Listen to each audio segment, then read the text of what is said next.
So, how did the competition go? It's been about a week since I've competed and I've had a lot of time to digest and think about the highs and the lows of the competition. It was quite an experience, let's just say that the least. So let's start out with just the getting up there. So obviously going all the way from London to Newcastle. So basically going from the south of the country all the way to the top of the country, pretty much. It was quite a journey. A little bit underestimated how long it was going to take. We needed to get there between 5 and 6 for weigh-in. Jamie kind of picked me up about the 12:15 mark.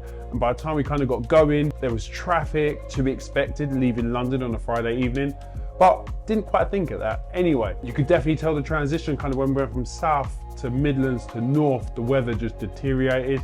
It got colder, there was a lot more snow on the roads and so forth. Didn't really matter in Jamie's car because he's got a beast of a car. On the way out there, I was really looking forward to kind of weighing in between 5 and 6 and then having a nice like Domino's pizza, some cookies, probably a couple of 0% beers and some probably pick a mix to really blow up, get myself feeling good. And unfortunately, we didn't quite get there on time. We ended up getting to Newcastle about 6:30. So I did come to terms with that about 3/4 of the journey up there, realizing that we're not going to be able to make up that half hour and not expecting the people to stay later just to weigh me in. So that night, it did mean I have to be a little bit more diligent with what I ate. So we just went to the local shops. I think it was Asda. We got ourselves like a pizza, like a sourdough pizza, not too big, so it won't be too heavy on the stomach. I got a 0% beer, so 0% Corona, just to kind of still get that taste, because I do love a 0% beer, to be honest, but I do also like a beer. But 0% beer is ideal the day before a competition because you've not got any of the issues with the alcohol. Anyway, a little bit off topic. So coming back in, we had the food, weighed in that night. I don't know why, but I decided to step on the scales and I weighed in at just over 100 kilos. So I was like 100.5 or something like that. Obviously I've just eaten. So the food had to digest and everything. I've had the day's liquids. So had a really good night's sleep. Woke up early the next day, ready to go, and I weighed in at Adam's house at 99.5, I think it was. I was like, cool, just have to hold on to this half a kilo like wiggle room and hope that what I eat and drink in the morning, because I was thirsty and I was hungry, didn't tip me over. And so had a coffee, was hoping it was gonna kind of see me through. It did not, for whatever reason, but had the coffee, didn't really eat anything, got to the gym and got in for my official weigh-in. I believe it was around 99.4, 5. I'm going to put it on the screen here, the actual weigh-in. It meant that I made it. So I was absolutely buzzing because this was essentially the lightest that I'd ever competed in powerlifting at. So I've always kind of been at that 100 kilo mark, if not slightly over in the category above. So I was really happy to kind of get myself into this category. But what that did then mean is once we'd done the weigh-ins, we got everything set up. So we had to go and get our rack heights for the bench and for the squat. So everything was set there. So when it comes to getting to the competition floor, they already knew what to set the squat rack height to and the bench press height to, so it would be for us specifically. Anyway, we then decided to go and get some breakfast. So we headed to McDonald's and I kind of went all in. I got myself a double sausage egg McMuffin, got myself their new breakfast thing. It was basically sausage, egg, bacon, ketchup in a muffin. So it's basically like all their breakfast in one muffin. Got myself 2 hash browns and a flat white. So I still hadn't kind of get my bowels moving, but yeah, that flat white didn't really do the job either. So I was getting a little bit worried. I was going to be getting to the competition, warming up and needing to go to the toilet. So this was kind of always in the back of my mind the whole time, why I'm not going to the toilet. Anyway, a bit too much information, so let's move on. We're going back now to the gym itself. It was then going to be time to start warming up for our squats. Now, warm-ups felt great. They felt really good for all of us, to be fair. We were all moving and grooving really well. I got a little bit flustered because I still needed the toilet. It was really hard to get my warm-up weights on the bar because there was quite a few people all warming up on one bar. But that's just part of competition. Sometimes you're not going to have the luxury of having the same type of warm-ups that you normally do or at the same type of intervals. But anyway, managed to get to the toilet, come back out, and I was like, right, I had my opener at 220 because I just wasn't feeling 100%. I was like, okay, let me drop the 227.5 opener down to 220 because I weren't feeling like switched on, and probably just as well because I got to the platform and for my first attempt, I went for that 220. and it felt like absolute shit. It was slow, I misgrooved it, it just wasn't feeling great. But the key thing was I made the lift, and that's at the end of the day, that's all that matters. But what I did then take into account, I was like, right, okay, was that a strength issue, or was that a bit more being a bit flustered and just not really in the zone? So I took the jump to 230 kilos and I thought it's going to be fine. Had that second attempt and it went better. It definitely went better than the first attempt. It went faster, it just grooved better, everything about it was better. But deep down, I knew I didn't have 240 kilos this day. So I said 235 kilos, hit that third attempt and I hit it, which was really good. Definitely was a bit slower than I would have liked, but it was a third attempt. You know, you can't expect necessarily the fastest of reps, especially if you are pushing your capacity in a competition environment. So 235 kilos, tick, done, happy days. So Adam nailed his squats. He opened up at 190 kilos, hit that quite well. Hit 200 kilos, hit that well. 210 just kind of lost him, hit the bottom position, come out of the hole, and it just wasn't there for the day. So, but the squat was probably at the bottom of his priority list for the day. He wanted to really deadlift, his main priority. Bench is the second priority, and the squat was, it is what it is, let's see. Because he normally uses wraps around the knees, but this was a sleeved competition for him. So he thought, let me see what I could do in sleeves. Now, Jamie, on the other hand, absolutely smashed it. It was gutting for him because he could have got even more in the day. Let's go back to attempt number one. So Jamie opened up at 162.5, I believe it was, and absolutely smoked it. So said, right, let's go straight to 170. So I got 170 on the bar, nailed that really, really well. And then he was gonna go to 175. It was just moving so good. So it's like, let's go to 180. And unfortunately, because he'd already said 175, they said they heard him change it to 180, but they didn't. So when it come to the third attempts, it was still 175. And unfortunately, he smashed 175, but he didn't get that opportunity for 180. But it just means it's in the bag for his next competition because he definitely had more in the tank there. So with about an hour in between lifts, in between the squat and the bench, it was time to get some donuts, get some electrolytes, get some sushi in, to get some more energy to replenish those 3 reps that we just done. So onto the bench press, started warming up, wasn't feeling as good as I'd hoped, but it was moving all right. I was like, okay, cool, I'm going in with a plan. I'm opening up at 140. So I opened up at 140, flew up fine, went 145 for the second attempt, went up okay. I was like, not sure if I got more today. I've been hitting 150 in previous training sessions in my last 2 weeks before the comp week, and it was kind of a grinder, so I knew it was going to be a big ask, but went for the 150 and got made to feel really inferior, because as you're pressing and that bar comes back down there, they just grab the bar and take it off you, and you feel a little bit pathetic when they take a bar off of you. But I tried it, didn't quite get it, wasn't for me today, but 145 was where I finished for the day. Adam did well. It was his second kind of goal of the day, so his B goal, to hit a 120 bench press. So he opened up at 110 kilos, smashed that, did 115, a little bit slower, but nailed it.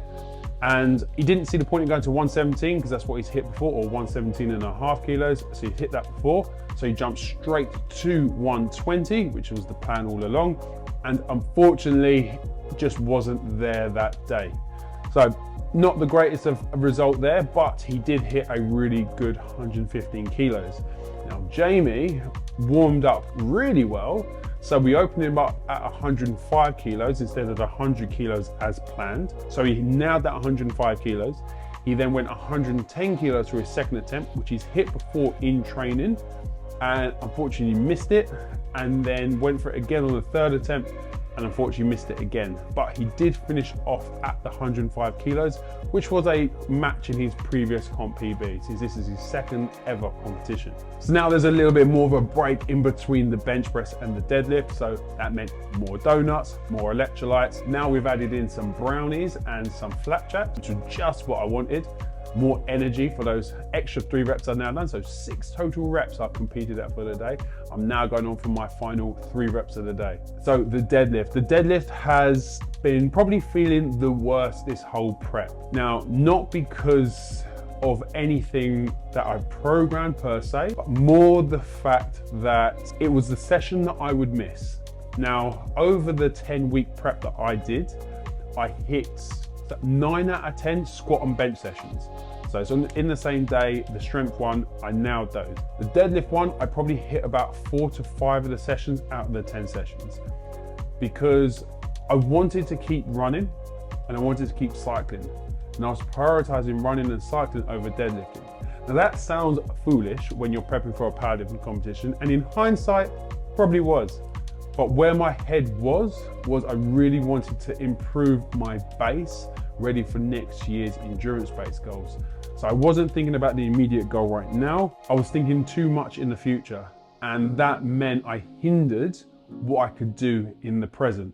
So in training, over 3 different weeks, I missed 250 kilos, just wouldn't leave the floor. So I went into this competition unknowing what I was gonna do. I just knew I had to hit 250 as a minimum, because my max last year was 300. So I was like, I thought I'd be able to keep more strength in the tank, but because I hadn't been greasing the groove of a deadlift, it wasn't necessarily that I was loads weaker per se, but I hadn't got that patterning down of what I did last year when I was deadlifting consistently twice a week, nailing the position over and over again. And that plays a big part in strength training.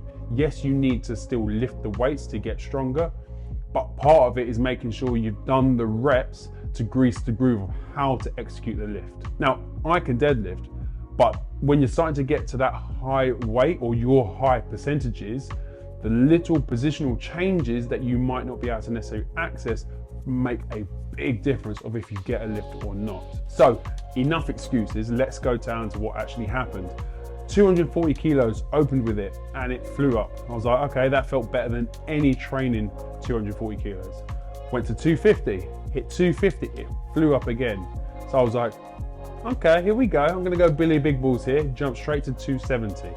Now, why 270? 270 was 10% less than what I hit last year. So last year I hit 300 kilos.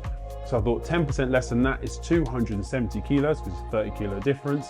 And I'm 10% lighter than I was last year. Last year I went in at 110 kilos. This year I went in at 100 kilos, just under. So I was like, right, if I hit 270, I don't feel so bad about it. It didn't go up. It is what it is. So unfortunately missed 270. So if I would have done 260, probably would have got it. But it is what it is. So it just meant I left the day with a 250 kilo deadlift. Now let's bring it on to Adam. Adam absolutely nailed it. He wanted his 250 kilo deadlift. He went 230, smoked that. 240 was slow, but he kept pulling and it was a really good lift. And then 250, that was his A goal for the day. He nailed it. He kept himself in a really strong position and just didn't stop pulling. Meant he got it, and he got his lifetime PB. So I was super proud of him to be part of his journey of getting him to a lifetime PB on his deadlift and his bench press and his squat. It felt really good, really good to watch him put that work in and execute that lift just like he knows how to, and absolutely smoked it. Jamie, another one, absolutely above expectations. Opened up at 190 just because deadlifts had been a little bit ropey a couple of weeks prior. Smoked that, flew up. So 200 on the bar. Next one, flew up. And I said to him, pick whatever you want. So he went 205 and I was like, mate, you've got 210 in you there. And put 210 on the bar and unfortunately didn't quite get it. It got pretty much to his knees and it just wasn't there that day. The fight wasn't necessarily there, which was fair enough. If he would have done 205, he probably would have then done that. That would have been a lifetime PB.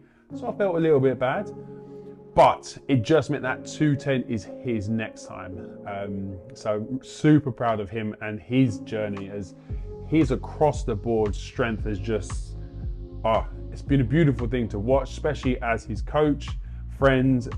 It's been a privilege to watch his journey of strength, and as he gets into powerlifting, because it's only his second time that he's competed, and absolutely nailed it. So in summary, finished off my day with a 235 kilo squat, a 145 kilo bench press, and a 250 kilo deadlift. What I learned from this competition was, it sounds really obvious, but if you don't put in the work, you can't expect the results that you didn't do the work for.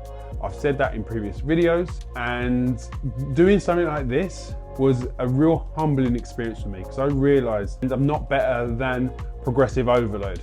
I need to progressively overload my body ready to lift the heaviest weights. So what that then means is I need to put the work in if I want to achieve the goal that I'm setting out for. Now, with powerlifting, I want to put it on a bit of a break. I'm still going to be strength training over the next year. But with my endurance-based goals, what this competition taught me was the work that needs to be put in to achieve these goals next year is key, and making sure I don't just get through these events, and I absolutely thrive in these events and perform at my highest potential. And last year in the powerlifting competition, I went all in and I thrived in that training, and I exceeded expectations, and I absolutely smashed my last comp. I was really proud of myself. This competition has felt a bit miserable, and I felt a bit down about it because I didn't perform to the best of my abilities. But I've understood why I didn't, and that's part of it. Being able to step back and reflect on what you've done and say, did I do enough? And in this case, no, I didn't. Did Adam do enough? Yes, he did. He done everything that I've written down for him to do. Did Jamie do enough? Yes, he did everything that I've written down, and they both exceeded expectations because they put the work in. So if you're interested in getting strong next year and not following my footsteps, but following in Adam and Jamie's footsteps and getting some lifetime PBs in their squat, bench, and deadlift, I'm giving all my YouTube viewers an exclusive 20% discount on my Strength Formula Powerlift program. So you can check it in the description box down below. If you use the code YTPOWER, you'll get 20% off. It's a £97 one-time payment, but once you've had the 20% off, I believe it's like £77.60. So for 12 weeks programming, and then we build all the way through for 12 weeks, and then we build to a test day on the squat, bench, and deadlift. So if you want to know more information about that, check it out in the description box down below. I've got a link there which will take you straight to the page. Don't forget to use the discount code as well, get yourself 20% off. In regards to next year's goals, I'm going to do a whole separate video on that. It's going to be my next one. I want to kind of break down what my plans are for next year, how I'm going to incorporate my strength training based on some of the stuff I've learned from this prep this year, and how I'm going to keep up with my strength training and my endurance work going into the new year, really diving into this hybrid training lifestyle approach. I've got quite a lot to balance over the next year, so I do think there's a potential for failure, but I'm doing everything I can and kind of setting things up accordingly to make sure that I get things done to the best that I can. But as I said, we'll dive deeper into that in the next video. I just also wanted to give a massive shout out to Tracy for coming along, supporting us, and also taking control of the camera. Without Tracy, none of this footage would have been possible. So a massive thank you to her. So thank you. If you've made it this far, I do really appreciate you watching all the way to the end. I would love to know about your goals for the new year. Are you looking to get strong? Or are you looking to dive into the world of, say, hybrid training? Drop it in the comment section down below, and I'll be sure to kind of get back to you there. If there's any content that you guys would like me to film, I've already got a few things in the works, some training style videos and some day of eating videos, kind of around the hybrid training stuff. Let me know in the comment section down below. I love to kind of see what I can bring to my audience that they actually want to watch. And of course, if you haven't already, like the video, and if you'd like to keep up to date with my journey going from more of a powerlifter to a powerlifting triathlete, do be sure to subscribe to the channel as well. So thank you very much for watching. I appreciate every single one of you, and I guess I'll see you in the next video.